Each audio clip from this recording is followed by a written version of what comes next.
The amazing ability of the whitetail to adapt allows them to live in virtually every region and climate in North America.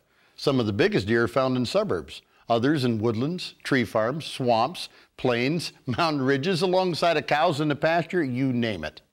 As long as reliable sources of food and water and adequate bedding areas exist, you'll find whitetail deer. One of the best times to bag a true trophy buck is also the time when he's most distracted, the rutting process. More accurately, let's step back and discuss what we call the pre-rut. Generally, this is early autumn, long before the deer mate. As bucks begin losing their velvet, their testosterone levels increase. This bump in testosterone signals changes to come in their behavior. At first, while still in bachelor groups, they'll begin with casual sparring. But as the season continues, the bachelor groups dissipate and the bucks become loners and establish a dominance territory.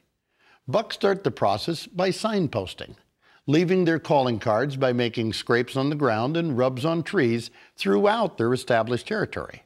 And now, when they encounter other bucks in their territory, even fights to the death can ensue.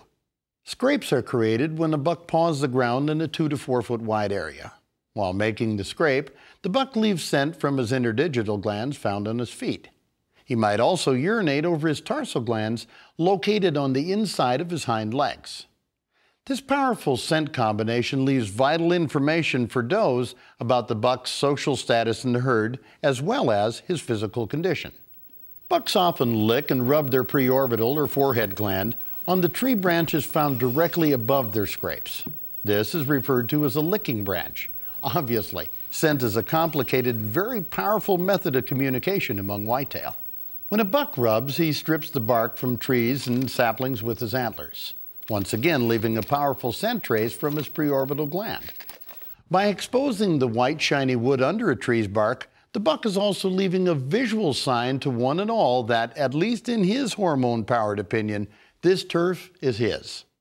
This activity is also thought to help bucks strengthen and build up their neck muscles for the time when sparring with other bucks becomes fighting. Now, when we begin to enter the peak of the rut, the time when bucks and does actually mate, the entire process takes approximately 6 weeks. In northern and central states, this begins approximately the 1st of November. But in southern states, the rut may peak in December or even in January. Bucks at this time will travel far and wide, often outside their home range, in search of does on the brink of estrus, the name given to the doe's peak opportunity to mate successfully and deliver a fawn or two next spring. Bucks know a doe is fully in heat by counting on their nose. By analyzing scent in a potential female's urine, bucks can detect exactly if she's ready and willing to carry on his bloodline. If a buck's analysis tells him that a doe is close to estrus, he'll follow her with his head low and neck outstretched. He might chase after her for a day or two while letting off long, tending grunting sounds. That buck stays alert for young suitors too, chasing them away from his doe of choice but never straying too far from her side. Now, when the doe approaches her 24-hour peak estrus, she bleats often to let the buck know the moment of truth has arrived. The pair isolate themselves from other deer and mate many times over the course of the next day.